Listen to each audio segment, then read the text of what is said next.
오늘 말씀의 제목은 이 정도면 되겠느냐, 이 정도면 되겠느냐라는 제목으로 하나님 말씀 보겠습니다.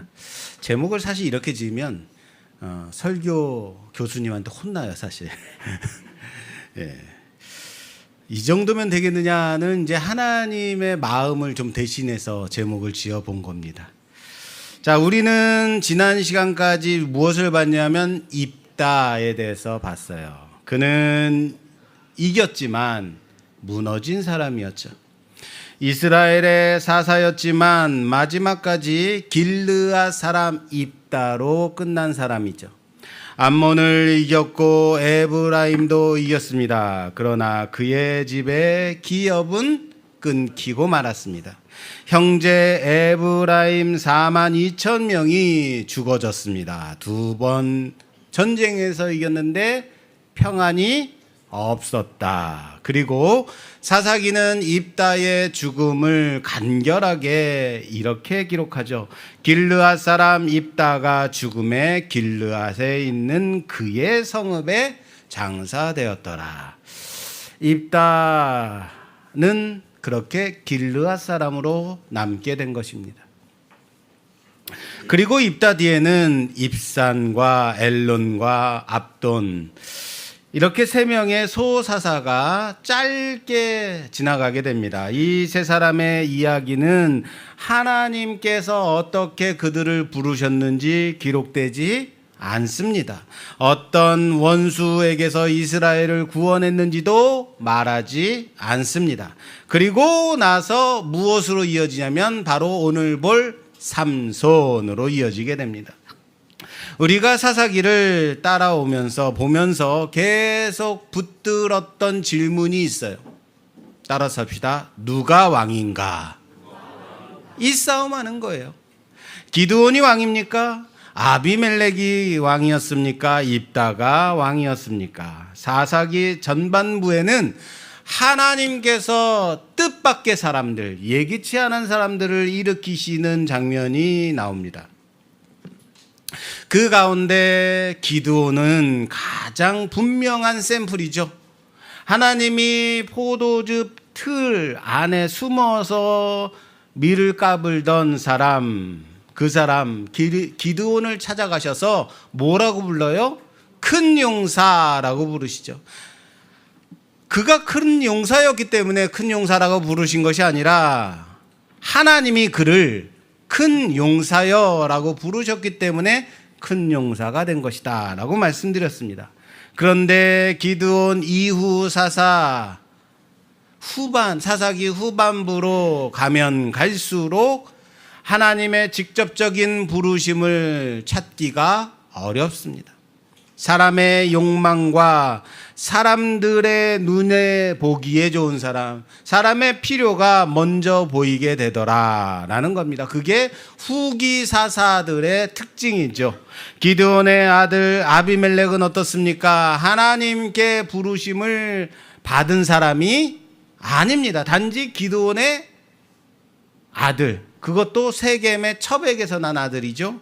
그런데 이 아비멜렉이 무엇을 했어요? 스스로 왕이 되려 했습니다. 입다는 어땠습니까? 길르앗 장로들이 암몬과 싸울 사람을 필요로 해서 찾아간 사람 입다. 물론 하나님은 그 입다에게 하나님의 영을 부으셨고 그를 사용하셨습니다. 그러나 사람들의 눈에는 먼저 무엇이 보였냐면 큰 용사 입다가 보인 것입니다. 사람들은 힘 있고 능력 있고 싸울 줄 아는 사람을 찾았습니다. 누가 우리의 머리가 될 것인가? 누가 우리를 위하여 싸울 수 있는 사람인가? 그는 입다였습니다. 우리는 여기까지 봤다라는 거예요.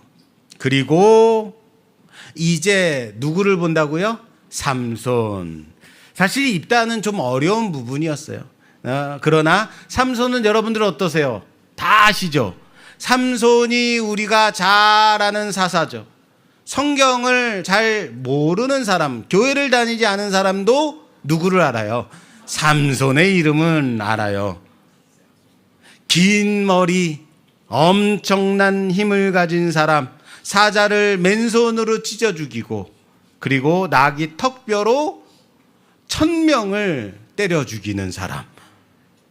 최후에는 어떻게 됐어요? 블레셋과 함께 죽은 사람, 삼손. 그래서 삼손 이야기를 시작하면 우리는 딱 자동적으로 무엇을 생각해요? 힘, 능력 생각하게 된다라는 거예요. 지난주에 그 현필 형제가 저한테 목사님 헐크랑요 헤라클레스랑요 삼손 중에 누가 가장 힘이 세요? 라고 물어보더라고요. 헐크나 헤라클레스는 사람의 상상으로 만들어낸 캐릭터죠. 그러나 삼손은 이스라엘 역사 속에 존재했던 현실의 인물이죠. 그렇습니다. 삼손 하면 우리는 무엇을 생각한다고요? 그렇죠. 강력한 힘을 가진 사람을 생각할 수밖에 없더라라는 겁니다. 그런데 성경은 과연 삼손을 강력한 힘이 있는 사람으로 시작하고 있을까요? 그는 뛰어난 능력을 가진 사람이다. 생각해 보세요. 입다 또한 무엇으로 시작했어요? 그는 큰 용사였다라고 말하잖아요. 우리도 삼손이 얼마나 강력한 사람인지, 머리카락에 무슨 능력이 있었는지 여기에 관심이 있어요. 그런데 거기만 보면 된다 안 된다? 안 된다라는 겁니다. 그래서 삼손 이야기를 시작하면서 삼손의 이 말씀을 보면서 오늘은 먼저 삼손 시대가 이전 사사 시대와 어떠한 차이가 어떻게 달라졌는지를 4가지로 살펴보려고 합니다. 몇 가지로요? 4가지를 다 봐야 오늘 설교가 끝나는 거예요. 네. 자, 하나님은 왜 이런 사람을 사사로 부르셨는가? 아니, 보내셨는가? 그죠? 왜 이런 방식으로 구원을 시작하고 계시는가? 그것을 함께 고민하는 시간이 되기를 주님의 이름으로 부탁합니다. 자, 그럼 첫째, 이전 시대와 삼손 시대가 달라진 것. 첫 번째, 짜잔 하고 나와야 되는데. 자, 삼손 시대에는요, 충격적이게도 이스라엘이 부르짖지 않아요. 자, 볼까요? 자, 1절, 오늘 본문 말씀 1절 봉독해 주시겠어요? 이스라엘 자손이 다시 여호와의 목전에 악을 행하였으므로 여호와께서 그들을 40년 동안 블레셋 사람의 손에 넘겨주시니라. 아멘. 아멘. 사사기에 익숙한 패턴이 무엇이냐면 이스라엘이 악을 행하고 하나님께서 그들을 원수의 손에 넘겨주시니 고통이 찾아오게 되죠. 그러면 이스라엘이 어떻게 해요? 여호와께 부르짖죠. 하나님께서 사사를 세우시고 구원받고 평안이 오는 구조였습니다. 메소포타미아에게도 그랬고요. 모압에게도 미디안의 압제하에서도 그랬습니다. 암몬이 쳐들어왔을 때도 부르짖었습니다. 최소한 부르짖을 줄 알았어요. 그리고 그때마다 하나님은 그 부르짖음에 응답하셨고 그 부르짖음에 응답하셔서 사사를 세우시게 됩니다. 그런데요, 블레셋이 40년간 이스라엘을 압제하는데도 삼손의 본문에는 이스라엘은 부르짖지 않습니다. 왜 아무도 놀라지 않으세요? 이건 너무 충격적이고 놀라운 거예요. 40년입니다. 40년 동안 압제를 당했는데 부르짖지 않았다. 왜일까요? 고통이 없어서일까요? 블레셋 사람들이 너무 잘해줘서 그런 것일까요? 아니면 익숙해진 것 아닐까요? 제 친구가 창동역 근처 아파트에 살아요. 친구는 친구의 집에 이제 놀러 갔는데 전철이 지나가는 소리가 들리는 거예요. 전철 소리가 지나가네? 전철이 지나가네? 소리가 들리네? 했더니 친구가 하는 말이 이랬습니다. 자기도 이곳에 이사 와서 처음에는 그 소리가 들렸는데 몇 년 지나다 보니까 그 소리가 안 들렸다는 거예요. 그러게 네가 말하니까 들린다 라고 그때 인지하게 됐다라고 말했습니다. 여러분, 이게 정말 안 들려서 그런 것일까요? 아니죠. 그곳에 소리에 익숙해지니까 그렇게 된 거예요. 이스라엘이 그렇게 된 것 아닐까요? 40년입니다. 40년이면 거의 한 세대예요. 아버지도 블레셋 아래 살았고 나도 블레셋 아래 살고 있고 내 아들도 블레셋 아래에서 태어난 거죠. 한 세대지만 세 세대가 걸쳐 있는 기간. 하나님의 백성이 다른 민족의 지배 아래 있다는 사실이 더 이상한 일이 아닌 시대. 그 기간이 몇 년이요? 40년. 블레셋의 질서 안에서 블레셋의 지배의 질서 안에서 적당히 살고 적당히 눈치 보고 큰 문제만 만들어내지 않는다면 살만한 시대. 그것이 된 거 아닐까요?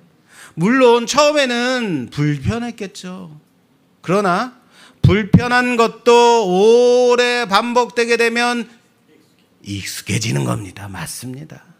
나중에는 이것이 왜 문제인지도 모르게 된다라는 사실을 아시기 바랍니다.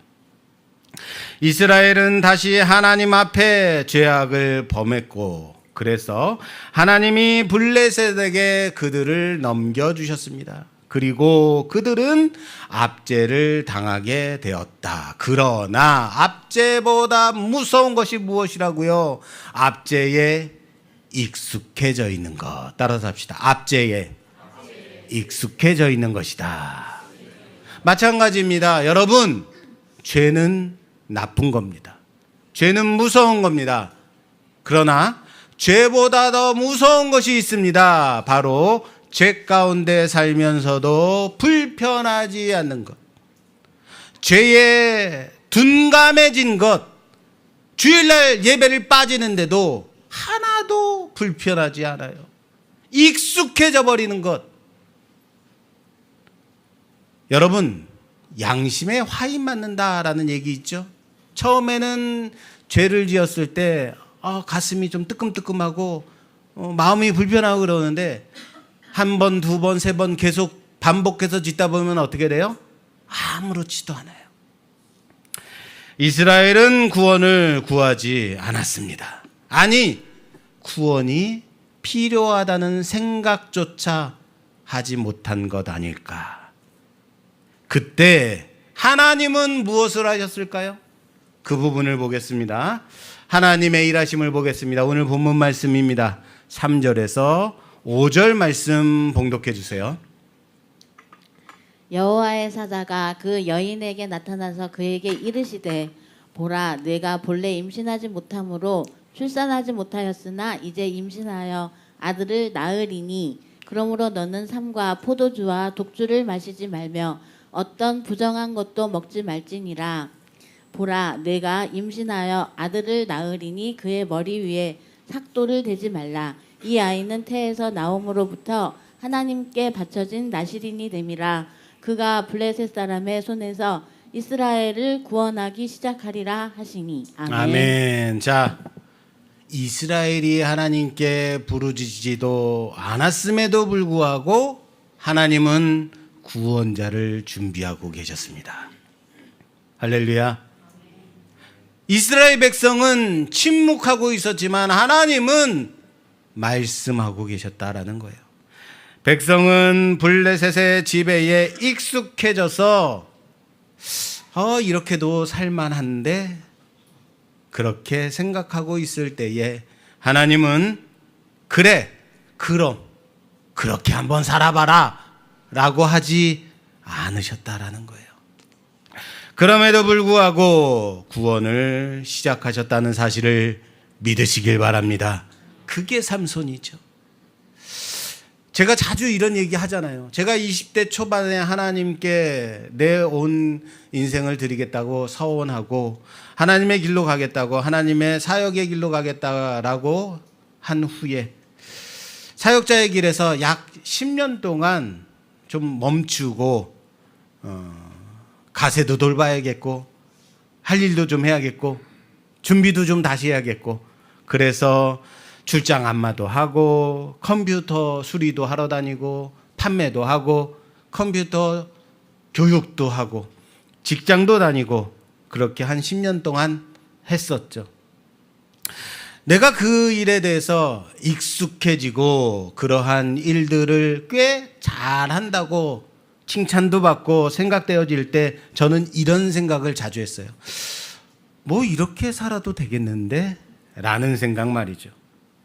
근데 그때마다 이런 생각을 할 때마다 번번이 그 일을 계속할 수 없는 일이 터지곤 했습니다. 그때는 몰랐습니다. 그러나 내 삶의 여정을 돌아보니까 그때마다 하나님께서 내 인생에 간섭하신 것이다. 그리고 저는요, 그것을 하나님의 은혜라고 고백합니다. 우리가 구원을 구할 줄도 모를 때에 하나님이 먼저 예수 그리스도를 보내주셨다는 사실을 믿으시길 바랍니다. 우리가 나의 그 죄에 너무 익숙해져서 무엇을 구해야 될지 모르는 그때에 하나님이 우리에게 먼저 말씀 대신 예수 그리스도를 허락하셨다는 거예요. 우리가 하나님, 우리를 구원하기 위해서 예수를 주십시오. 하나님, 당신이 내려오십시오. 하나님, 하나님의 독생자 예수를 죽여서 나를 구원해 주십시오라고 구하지 않았음에도 불구하고 그것 외에는 다른 방법이 없음을 아시는 하나님이 하나님의 독생자 예수를 보내주셨다는 사실을 믿으시길 바랍니다. 이스라엘의 침묵보다 하나님의 말씀이 먼저였다는 것을 놓치지 마시라고요. 자, 두 번째, 이스라엘 이 사사 시대가 삼손의 시대와 달라진, 삼손의 시대가 달라진 부분 두 번째는 이겁니다. 40년이 뒤집어졌다. 따라서 합시다. 40년이 뒤집어졌다.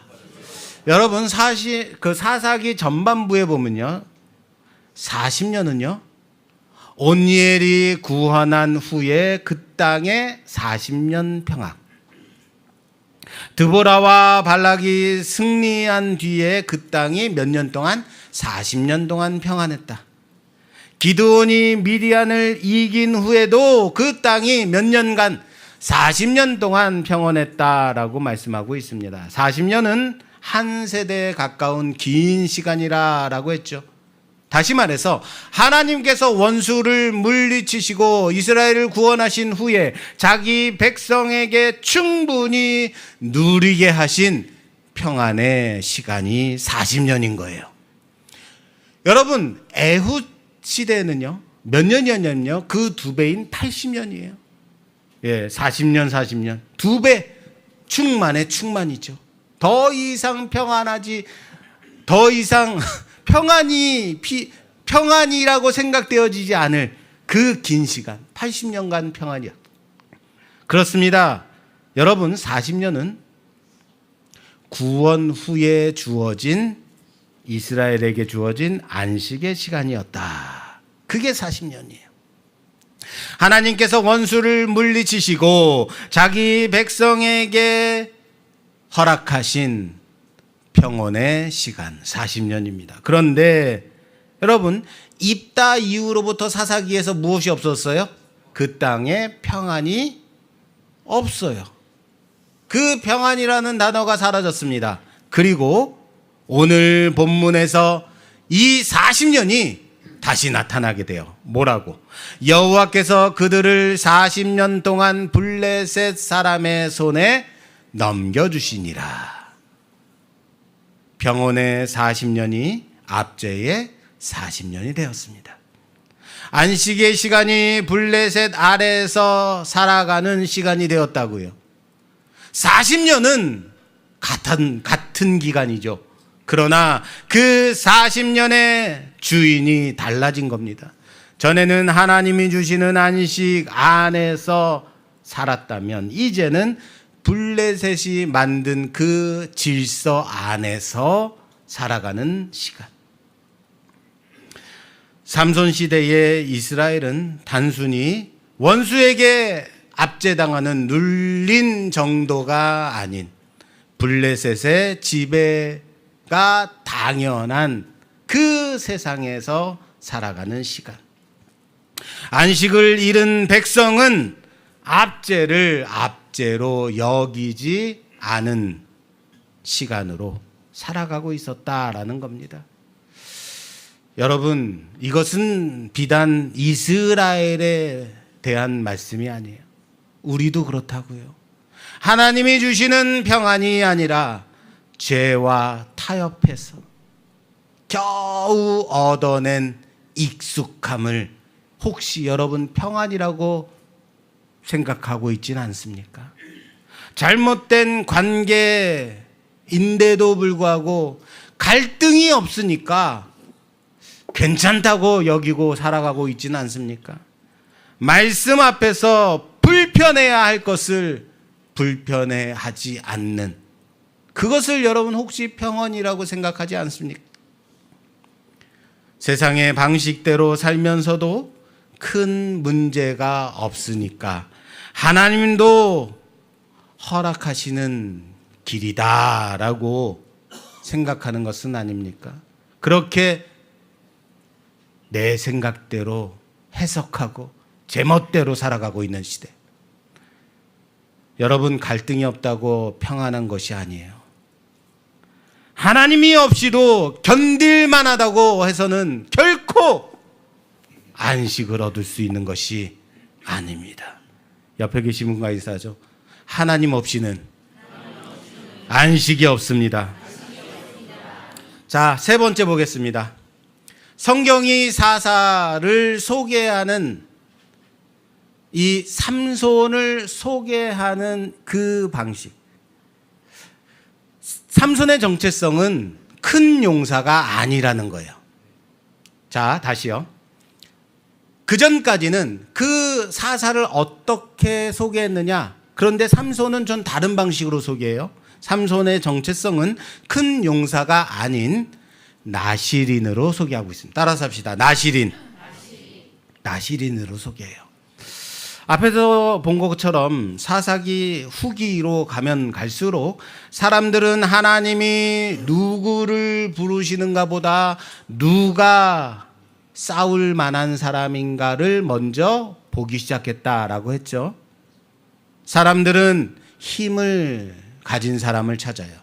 눈에 보기에 능력이 있는 사람을 찾습니다. 큰 용사, 강한 지도자를 우리 대신에 원수와 싸워서 원수를 무너뜨릴 사람, 그 사람을 찾더라라는 거예요. 그런데 하나님이 삼손에 대해서 처음 말씀하시는 정체성은 큰 용사가 아닙니다. 뭐라고요? 나시린입니다. 자, 오늘 본문 5절 다시 한번 볼게요. 5절 다시 한번 봉독해 주세요.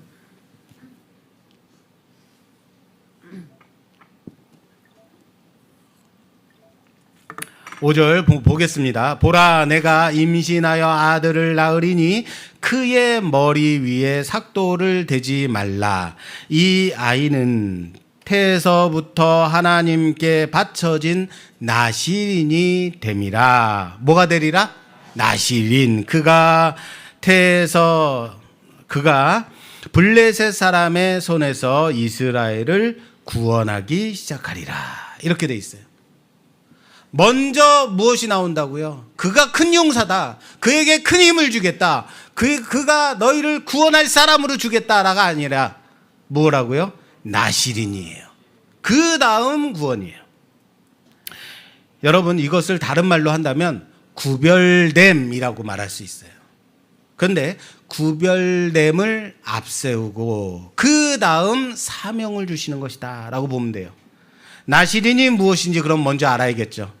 나시린, 요거 좀 기니까 사모하고 엄건사님하고 같이 교독해 주세요. 민수기 가면 잘 나와 있습니다. 민수기 6장.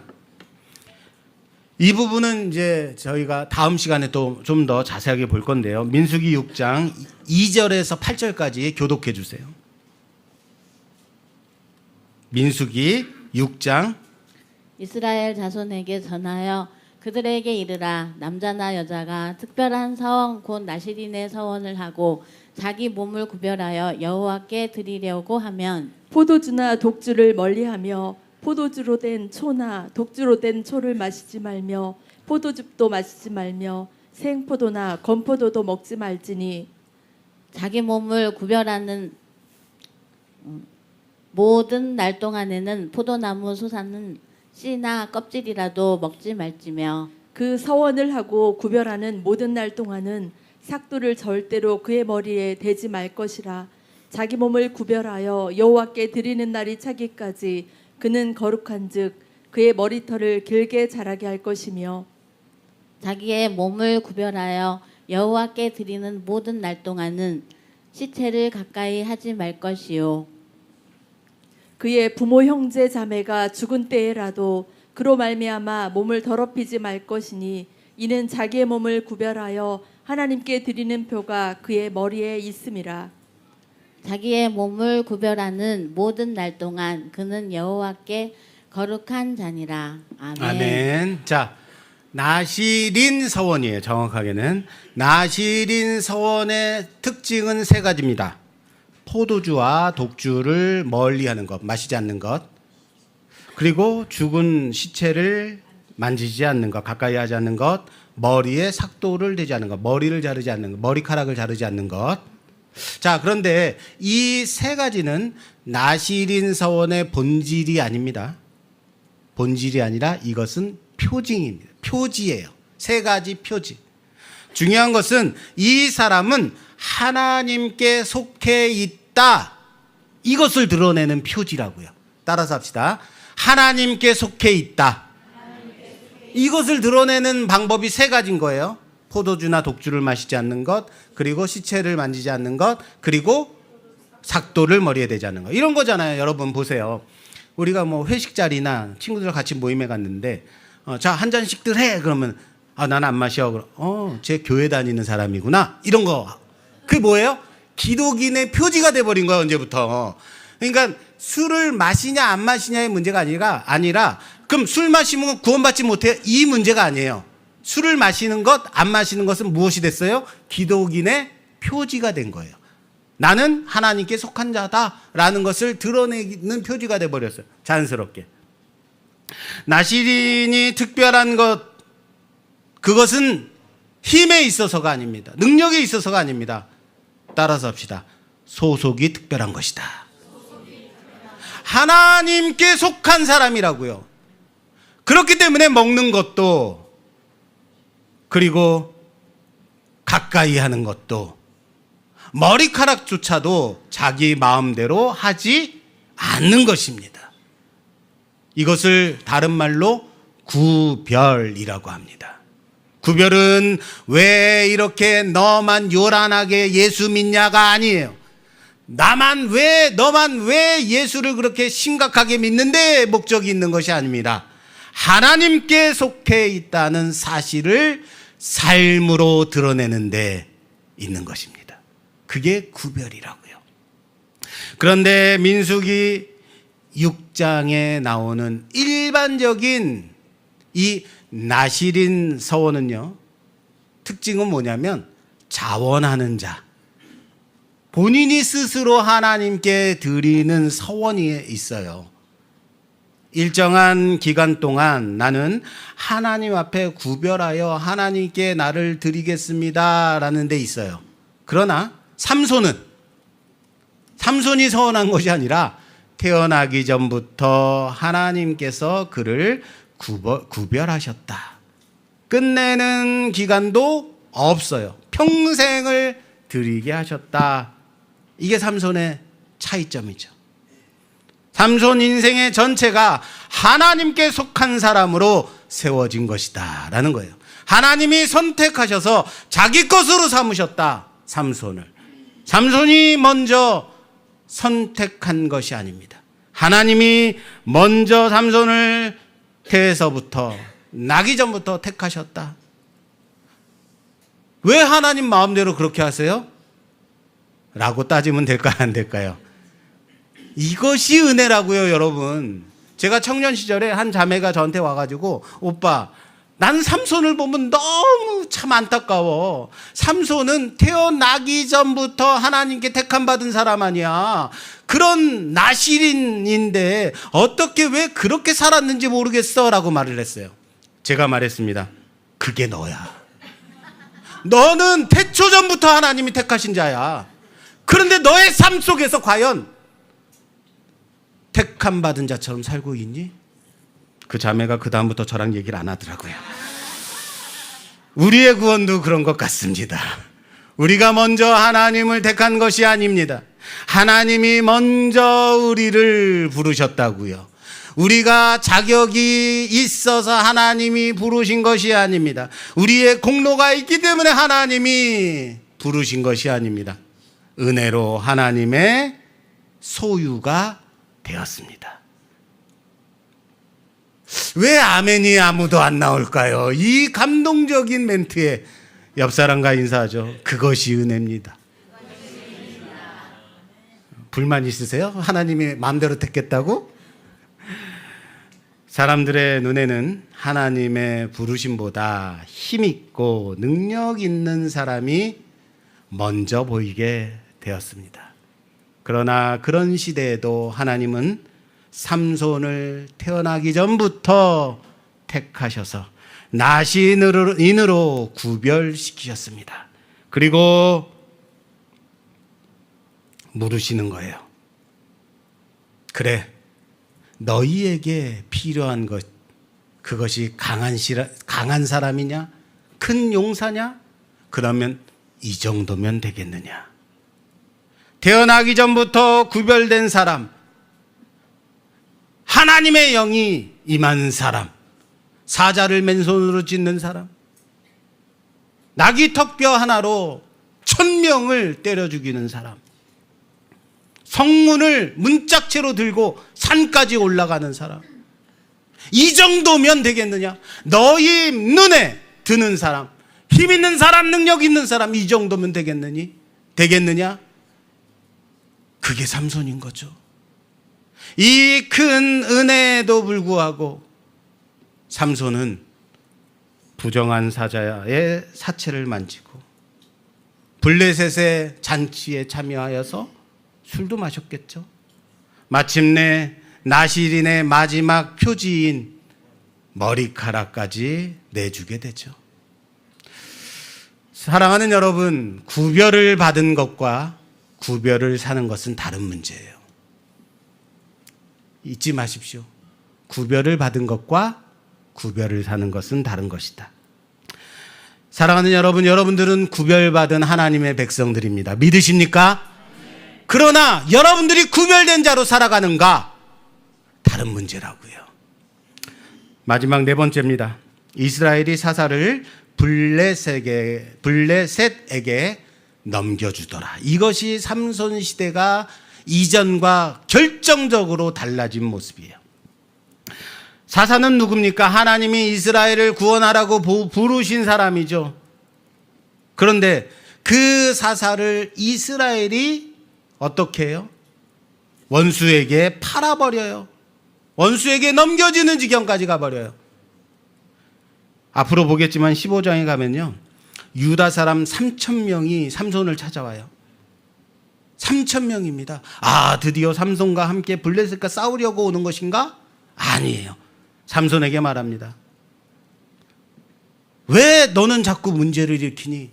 블레셋이 우리를 다스리는지 너는 모르니? 어서 더 이상 문제 일으키지 말고 결박을 받아 블레셋에게 가자. 그들이 우리를 다스리는 줄 너는 알지 못하느냐? 이게 무슨 말인지 아시겠어요? 블레셋이 우리를 다스리고 있는데 왜 괜히 문제를 일으키는 거야? 라는 거죠. 우리는 이미 이 질서 안에 살아가고 있는데 왜 블레셋을 자극하느냐? 그냥 그렇게 살지. 유다 사람들은 블레셋의 압제보다 삼손이 일으키는 갈등이 더 불편해졌죠. 블레셋에게 지배받는 것보다 그 지배에서 벗어나기 위해 질서가 흔들리는 것, 깨어지는 것이 더 심각해졌습니다. 여러분, 언제부턴가 교회 안에 징계라는 단어가 사라졌어요. 회개하라는 그 죄에서 떠나라는 강력한 메시지가 사라졌어요. 한마디 권면하면 교회가 뭐 여기뿐인가? 딴 데 가면 되지. 떠나버려요. 뭐라고 하는 걸 듣기 싫어하는 세대가 된 겁니다. 한참 됐어요, 여러분. 여러분들, 제가 여러분들에게 그런 권면을 한다면 여러분들은 어떤 반응을 보이실까요? 교회가 여기뿐인가요? 시각장애인교회 더 많은데요. 그러실 건가요? 사랑하는 여러분, 여러분들이 익숙해진 그 죄에서 떠나시기를 주님의 이름으로 부탁합니다. 하나님이 보내신 사사를 자기 손으로 묶습니다. 사사기 전반부에 하나님이 사사를 세우시면 적어도 이스라엘이 함께, 그와 함께 원수와 싸우는 모습이 나타났습니다. 그러나 삼손 시대에는 백성이 사사를 따라 원수와 싸우는 것이 아니라 도리어 사사를 붙잡아서 원수에게 내주는 지경까지 갔습니다. 이스라엘은 부르짖지 않았습니다. 이제는 부르짖지 않는 데서 끝나지 않습니다. 하나님이 구원자로 보내신 그를 붙잡아 원수에게 넘겨주는 지경까지 갔다고요. 우리도 그럴 수 있음을 아셔야 돼요. 여러분, 죄가 불편한 것이 아니라 회개하라는 말이 불편해진다면요, 우리는 이미 블레셋의 지배에 익숙해져 있는 것이에요. 나를 묶고 있는 그 죄보다 나를 풀어주려고 하시는 그 말씀이 더 싫게 들려지게 된다면 유다 사람들이 삼손을 묶었던 것과 무엇이 다를 수 있겠습니까? 삼손, 그는 강한 사람이었습니다. 그보다 더 큰 용사를 찾을 수 없습니다. 그 정도로 강한 사람이었다고요. 그 정도로 강력한 사람을 주셨다고요. 그런데 왜 구원을 완성하지 못했을까요? 삼손의 힘이 부족해서였을까요? 하나님이 은혜를 덜 주셨기 때문일까요? 왜 구원이 완성되지 못했을까요? 앞으로 우리는 이 고민을 해야 될 것입니다. 삼손과 비슷한 또 하나의 사사 시대를 마무리 짓는 사람이 있습니다. 그가 사무엘입니다. 그 또한 삼손처럼 태어나면서부터 나시린으로 서원된 사람이에요. 한나에 의해서 서원됐어요. 그러나 그를 통해서 다윗이 세워지게 됩니다. 그리고 다윗은 끝내 블레셋을 물리치게 됩니다. 블레셋의 손에서 구원을 완성하게 됩니다. 삼손은 나시린으로서 시작된 사람입니다. 사무엘 또한 그렇게 드려진 나시린이었습니다. 둘 다 나시린으로 드려진 사람들이었지만 구별을 받은 것과 구별을 사는 차이가 있었다고요. 내 마음대로 살아. 나는 이미 구원받은 백성이니까, 나는 택함받은 백성이니까 마음대로 살아야지. 삼손이죠. 나는 구원받은 백성이니까, 구별받은 백성이니까 구별받은 자처럼 살아야지. 사무엘이죠. 사무엘은 말합니다. 주께서 말씀하옵소서, 종이 듣겠나이다. 구원은 우리의 공로가 아닙니다. 거저 받은 은혜입니다. 말씀을 받은 것입니다. 부르심을 받은 것입니다. 그런데 받은 것만큼 살고 있는가? 구별을 받은 것으로 끝내지 마십시오. 거룩으로 살아가는 우리 모두가 되기를 주님의 이름으로 부탁합니다. 앞으로 우리가 사사기 마지막을 보면서 이 심각한 질문을 던질 거예요. 그리고 이것은 우리에게도 적용되는 말씀입니다. 구원은 그 누구의 능력으로도 힘으로도 열심으로도 이루어지는 것이 아니다. 이스라엘에게 이만큼이면 되겠냐, 이 정도의 능력이면 되겠냐, 이 정도의 힘을 가진 강력한 사람이면 되겠냐라고 주신 사사 삼손이지만 삼손은 이스라엘의 구원을 이루지 못했다. 처음부터 끝까지 하나님께 속한 사람으로 살아갈 수 있는 자 없더라고요. 그런데 우리에게 그런 분이 있습니다. 바로 예수 그리스도입니다. 나의 눈에 좋은 대로 행하지 아니하고 말씀 따라 살아가신 하나님은 이미 우리를 구별하여 당신의 자녀로 삼으셨습니다. 그 구별됨을 우리의 삶으로 살아내기를 주님의 이름으로 부탁합니다. 예수님은 그 하나님 아버지의 말씀에 순종하셔서 십자가의 죽음까지 내주셨습니다. 내 생각과 내 계획이 아닌 하나님의 말씀 따라서 말입니다. 내가 힘이 없어서요, 능력이 없어서요, 물질이 건강이 없어서요, 나는 못하겠어요. 그럴 때 하나님이 말씀하신다면요, 이 정도면 되겠니? 이 정도면 정말 너는 내 말 안에서 살 수 있니? 내 명령 안에서 살 수 있니? 너의 인생 전체를 나에게 줄 수 있니? 그러나 삼손은 이스라엘의 구원을 완성하지 못했다고요. 구원은 결코 힘과 능력에 있지 않고 구별됨으로 그리스도인으로서 예수 안에 살아가는 우리 안에 있다는 사실을 놓치지 마십시오. 우리의 삶으로 살아내십시오. 우리의 삶을 통해서 구별됨을 드러내십시오. 하나님의 말씀에 순종하고 그 말씀 붙들고 살아내는 우리 모두가 되기를 주님의 이름으로 축원합니다. 축원합니다.